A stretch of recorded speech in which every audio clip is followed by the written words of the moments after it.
नमस्कार, बहुत स्वागत आप सभी का। जी मध्य प्रदेश छत्तीसगढ़ देख रहे हैं आप और आपके साथ मैं हूं कीर्ति दीक्षित। छत्तीसगढ़ में कांग्रेस का घोषणा पत्र जारी होने के बाद बीजेपी के घोषणा पत्र समिति के संयोजक विजय बघेल ने जी मध्य प्रदेश छत्तीसगढ़ से खास बातचीत की। उन्होंने कांग्रेस पर घोषणा पत्र की नकल करने का आरोप लगाया, साथ ही कांग्रेस पर निशाना साधा। देखिए, कांग्रेस ने घोषणा पत्र जारी कर दिया। अब इसमें बीजेपी की क्या प्रतिक्रियाएं हैं, ये हम जानने के लिए पहुंचे हुए हैं। आज हमारे साथ मौजूद हैं दुर्ग के सांसद विजय बघेल, साथ ही वो घोषणा पत्र समिति के संयोजक भी हैं। उनसे जानेंगे कि किस तरीके से बीजेपी कांग्रेस के घोषणा पत्र को देखती है। सर, कांग्रेस के घोषणा पत्र का ऐलान हो चुका है, कैसा लग रहा है? मैं तो पहले ही कहा था फुस्ती बम है इनका। और ये लोग तो पहले से ही अपना घोषणा किए जा रहे थे। राहुल जी कुछ बोल रहे हैं, प्रियंका जी कुछ बोल रहे हैं, भूपेश बघेल कुछ बोल रहे हैं, जो नेता है वही बोल रहे हैं। मतलब इनमें तो एक रूपता ही नहीं है। और 17 घोषणा तो पहले ही कर चुके थे और हमारे ऊपर आरोप लगा रहे थे कि ये लोग के पास कोई मोटो नहीं है, हड़बड़ा गए हैं और ये लोग घोषणा पत्र जारी नहीं कर पा रहे हैं। जबकि हमारा घोषणा पत्र ऑथेंटिक रूप से ऑफिशियल हमने जारी की और उसको देख के जो लोगों के पूरे क्षेत्र में प्रतिशत है छत्तीसगढ़ के, उससे हड़बड़ा गई। और हड़बड़ा के ऐसा प्रतीत होता है ये 2 पन्ने का घोषणा पत्र हड़बड़ाहट में निकाले हैं। एक तरफ हमारा घोषणा पत्र रख दिए, दूसरे तरफ अपना लिखना शुरू किए और पूरे नकल कर दिए। चलो इसका बढ़ाते जाओ। नकल के लिए भी अकल चाहिए, लेकिन वो भी बुद्धि नहीं है। अब देखिए, ये लोग 20 क्विंटल और 3200 रुपये की बात कर रहे हैं। अब पूरा जोड़िए अंगणित में, वो 64,000 होता है और हम 21 क्विंटल और 3100 रुपया बोल रहे हैं। आप जोड़िए, वो 65,100 रुपया होता है। 1100 इसमें भी हम आगे हैं। हम 2 साल का बोनस दे रहे हैं, जो रुका हुआ हमारा 2 साल का बोनस है। ये लोग अपने घोषणा पत्र में डाले थे 18 में कि हम इनका 2 साल का हम उधारी छूटेंगे। उधारी छूटने की बात छोड़िए, अपना जो बोनस है वो भी तो किस्तों में दे रहे थे। हम एक मुश्त देने की बात हमने कही, जो हमने आंकड़े बताए।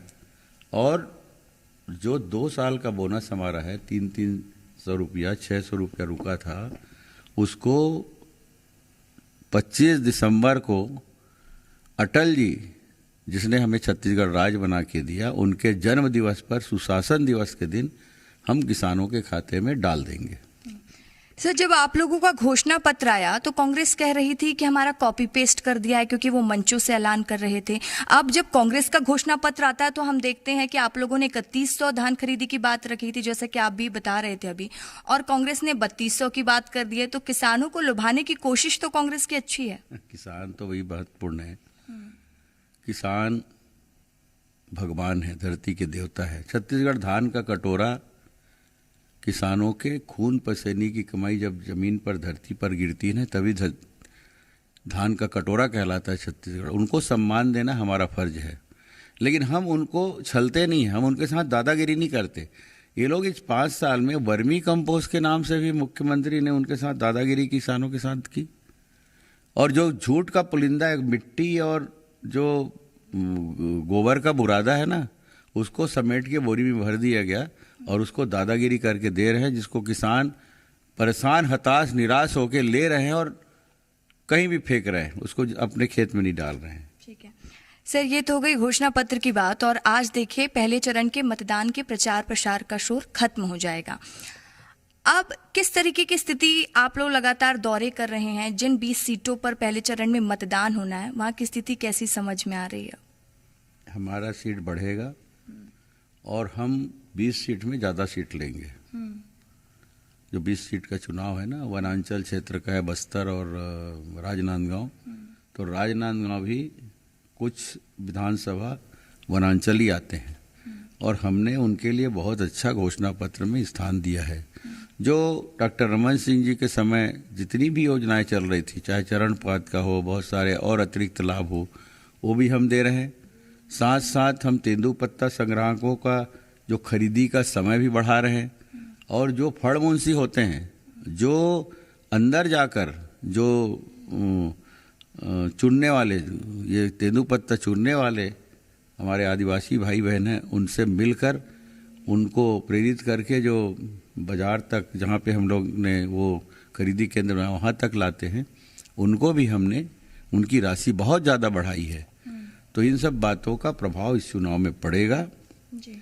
और हम सीट ज़्यादा लेके आएंगे। ठीक है, देखिए आपकी सीट भी महत्वपूर्ण हो जाती है। पाटन से आप चुनाव लड़ रहे हैं, लगातार आप जनता के बीच में पहुंच रहे हैं, जनसंपर्क कर रहे हैं, कैसा रिस्पांस मिल रहा है?